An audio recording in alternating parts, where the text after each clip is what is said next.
आइए आज हम लोग डिस्कस करते हैं इलेक्ट्रोस्टैटिक का सबसे इम्पोर्टेंट टॉपिक है और काफी बेसिक टॉपिक भी है। वो है कूलम्स लॉ। कूलम्स लॉ आगे देखिए कूलम्स लॉ होता क्या है, पहले ये समझेंगे। तो हम लोग देखिए इलेक्ट्रोस्टैटिक्स में हम लोग क्या डिस्कस करने वाले हैं। इलेक्ट्रोस्टैटिक्स में थ्रू आउट द चैप्टर हम लोग चार्ज के बारे में डिस्कस करेंगे और वो भी चार्ज कैसा होना चाहिए। चार्ज वो होना चाहिए जो स्टेशनरी कंडीशन में हो। मान लीजिए ये चार्ज है Q1 है और ये Q2 है। ये दोनों चार्ज स्टेशनरी कंडीशन में है। स्टेशनरी कंडीशन में दोनों चार्ज है और तब क्या सिनेरियो क्या क्या चीज डेवलप होगा उसी चीज को हम लोग पूरे चैप्टर में डिस्कस करेंगे। तो पहले देखिए कूलम्स लॉ क्या होता है। तो अभी तक हम लोग मोटा मोटी यही जानते थे कि क्या है, दो चार्ज है तो दोनों चार्ज क्या करता है, एक दूसरे पर फोर्स लगाता है। और फोर्स कैसा फोर्स लगाता है, तो हम लोग जानते थे कि जब लाइक चार्ज होता है तो एक दूसरे को क्या करता है, रिपेल करता है। और अनलाइक चार्ज होता है तो क्या होता है, एक दूसरे को अट्रैक्ट करता है। अनलाइक चार्ज लाइक चार्ज करने का मतलब क्या, लाइक चार्ज मतलब दोनों अगर पॉजिटिव है या दोनों निगेटिव है। और अनलाइक चार्ज करने का मतलब एक पॉजिटिव और एक निगेटिव होना चाहिए। मतलब अनलाइक करने का मतलब डिसिमिलर होना चाहिए, एक पॉजिटिव एक निगेटिव। और लाइक मतलब दोनों सिमिलर होना चाहिए, या दोनों पॉजिटिव या दोनों निगेटिव। अब देखिए ये दोनों के बीच क्या लगता है, फोर्स लगता है। और ये फोर्स कितना लगता है यही हमको कूलम्स लॉ से पता चलता है कि इस फोर्स का मैग्नीट्यूड क्या होगा। तो फोर्स का मैग्नीट्यूड क्या होगा कूलम्स लॉ से। तो पहला लॉ यही है कि जो फोर्स दोनों के बीच लगता है वो डायरेक्टली प्रोपोर्शनल होता है दोनों चार्ज के प्रोडक्ट के, यानी कि Q1 इंटू Q2 के। और एक और होता है ये डायरेक्टली प्रोपोर्शनल होगा यानी इनवर्सली प्रोपोर्शनल होगा किसके, मान लीजिए दोनों के बीच का डिस्टेंस क्या है, परपेंडिकुलर डिस्टेंस r है। तो दोनों के बीच के डिस्टेंस के परपेंडिकुलर डिस्टेंस के स्क्वायर के इनवर्सली प्रोपोर्शनल होता है।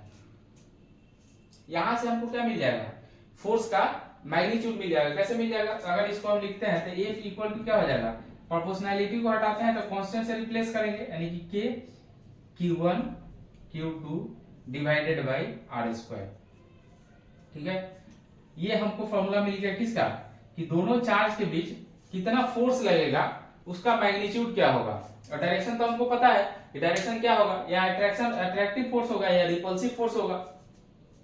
अब चलिए इस कांस्टेंट का वैल्यू हम लोग फाइंड आउट करते हैं। तो देखिए कांस्टेंट का वैल्यू हमेशा इस मीडियम इस दोनों चार्ज के मीडियम पे डिपेंड करेगा कि ये पूरा सेटअप कहाँ रखा हुआ है, किस मीडियम में है। अगर ये पूरा सेटअप दोनों चार्ज के बीच का जो मीडियम है अगर एयर है, सपोज कीजिए जनरली हम लोग यही एयर मानते हैं, एयर या वैक्यूम, एयर है या वैक्यूम है, तब यहाँ के का वैल्यू क्या होता है 1/4 pi epsilon not Q1 Q2 divided by R square. अब देखिए ये एप्सिलॉन नॉट क्या है, ये परमिटिविटी है। परमिटिविटी किसका है, एयर का या वैक्यूम का। अगर ये पूरे सेटअप को उठा के हम किसी और दूसरे मीडियम में रख देते हैं तब इस पे क्या असर पड़ेगा।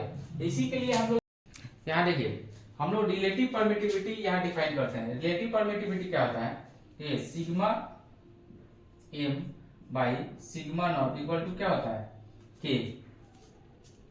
अब देखिए ये सिग्मा m क्या है, एब्सोल्यूट परमिटिविटी ऑफ मीडियम। और सिग्मा ये एप्सिलॉन नॉट क्या है, एब्सोल्यूट परमिटिविटी ऑफ एयर। यहां देखिए यहां से लिख सकते हैं ये जो एप्सिलॉन m है इसको क्या लिख सकते हैं, k एप्सिलॉन नॉट। अब यहां देखिए अब हम लोग इस पूरे सेटअप को देखिए, यहाँ फोर्स लिखेंगे तो फोर्स क्या होगा, जब एयर में होगा तो हम क्या लिखेंगे 1/4 pi epsilon not Q1 Q2 divided by R square.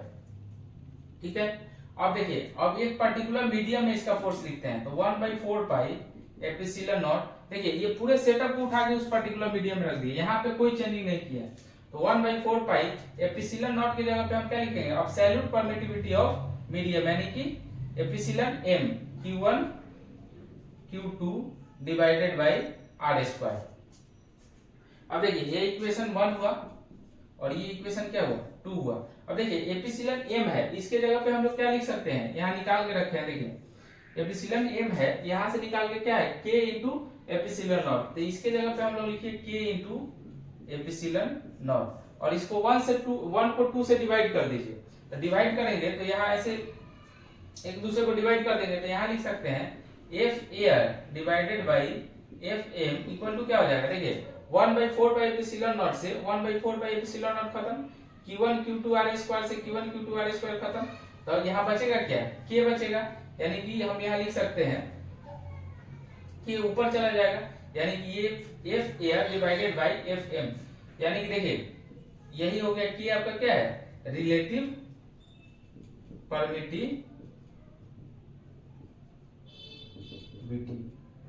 तो अगेन हम लोग इस रिलेटिव परमिटिविटी को कैसे डिफाइन कर सकते हैं कि जितना फोर्स एयर में लग रहा है, अगर इसी पर्टिकुलर सेटअप को किसी दूसरे मीडियम में रख दिया और वहां पे जो फोर्स लग रहा है, दोनों का रेशियो क्या होता है रिलेटिव परमिटिविटी के इक्वल होता है। मान लीजिए एक एग्जांपल से समझिए, यहां देखिए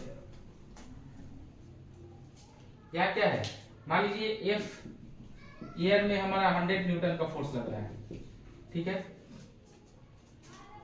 100 न्यूटन का फोर्स लग रहा है, 100 न्यूटन का छोड़ दीजिए, एफ एयर में मान लीजिए 100 न्यूटन का फोर्स लग रहा है, और एक पर्टिकुलर जो मीडियम है वहां पे देखिए, और रिलेटिव परमिटिविटी जो है, रिलेटिव परमिटिविटी सपोज कीजिए हम एयर का लेके आते हैं, पूरा सेटअप को कहां लेके गए हैं एयर में, सॉरी वाटर में, तो वाटर का रिलेटिव परमिटिविटी हमेशा क्या होता है 80 होता है।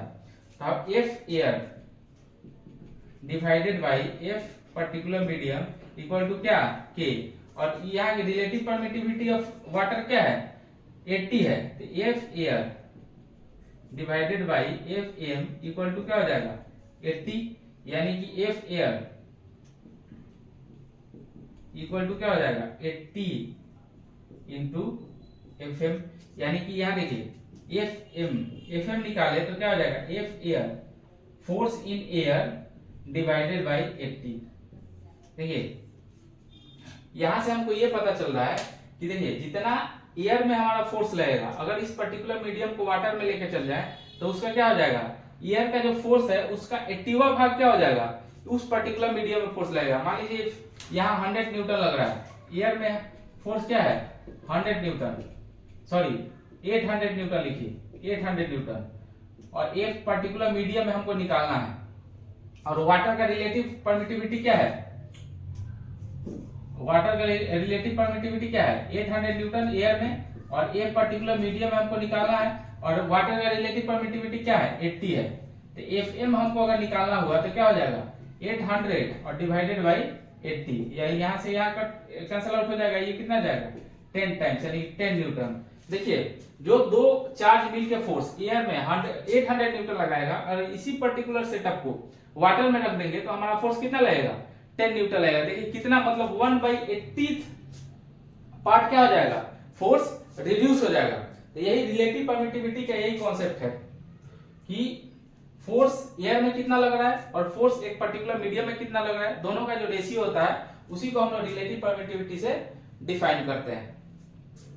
तो हम लोगों ने यहाँ देखा, देखिए कूलम्स लॉ को पढ़ा।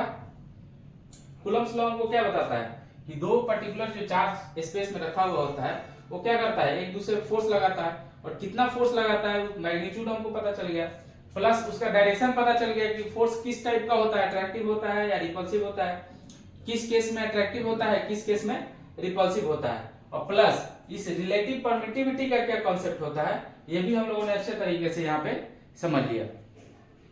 अब हम लोग क्या करेंगे अगले चैप्टर में हम लोग vector form of Coulomb's law पढ़ेंगे, या फिर इस जो फोर्स है मैग्नीट्यूड जो हमको देता है इसका वेक्टर फॉर्म क्या होता है, तो वेक्टर फॉर्म पढ़ेंगे। उसके बाद सुपरपोजिशन प्रिंसिपल पढ़ेंगे इसी का। तो अगले वीडियो में हम लोग इस दो टॉपिक को डिस्कस करेंगे।